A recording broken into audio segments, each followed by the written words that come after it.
on the phone right now is police officer Sam Esposito. He was in the midst of all of this today, and right now he's in a hospital bed getting treated for some injuries. First of all, thank you for joining us. We hope you're doing okay. Tell us about your injuries.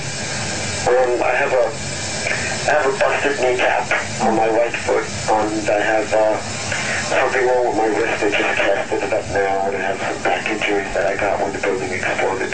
Tell me exactly, where were you at the time of the explosion?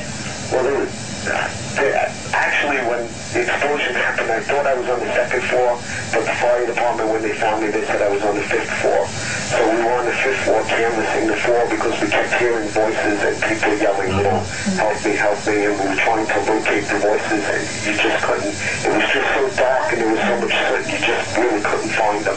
Officer Esposito, at the time of impact, would you tell us exactly what you felt, what went on? It felt like an earthquake. It felt like the ground from under you was just going to break open and the whole building was just going to cave in. And what ended up happening was the outer part of the inside of the building stayed intact, and the center floors just caved down. They just went right through. And all you do is just see a hole right through the center of the building, and the outside perimeter of the inside was just there, and that was all that was left. And you hear the voices, and the people are you just feel helpless. There's just really nothing, there's nothing you can do. You just try so hard, and there's nothing you can do. So how did your knee actually get busted in your wrist and in your back? How did it actually happen? Were you trying to pull someone to safety? Did something fall on you? When there was I believe, from what I understand, the fireman said that the street collapsed on the outside of the building, and when the street collapsed, there was an explosion which threw me. And it must have threw me across the room, and I ended up going unconscious.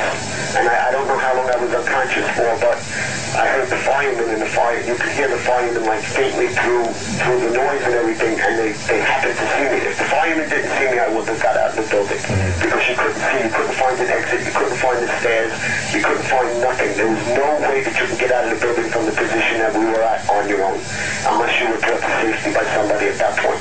Officer Esposito, I want to thank you for the job you did today and all the other police officers. I am so sorry you were injured. I'm glad that your injuries, though, are not life-threatening, and we certainly do appreciate you taking the time out to talk to us. Thank you so much. Well, we wish you the best. And my prayers go out to all of the people out there that are helping, because nobody really has any idea of how emotionally straining this is going to be for most of us for the rest of our life. You are so right. Thank you so much, sir. If she's able to hear me, Hillary, I gotta go. They're pulling him away. Let me tell you what's happening. They're pulling him away. They're taking away Lieutenant Sam Esposito. They just was off-duty officer just now. ladies. Papers block away, came running out of the office when he saw what was happening, and has told us a very compelling story. We were trying to get him on tape. He really should not have been out of the hospital, but said he actually needed a cup of coffee, and that's why he walked out. But his story was that he ran in. He went into the daycare center, which really hasn't been mentioned very much, on the second floor of one of the World Trade Center buildings.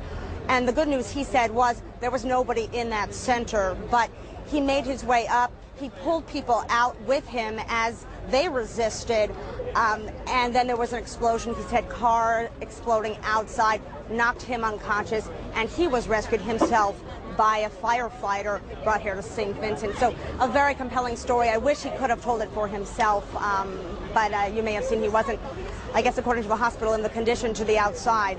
Back to you.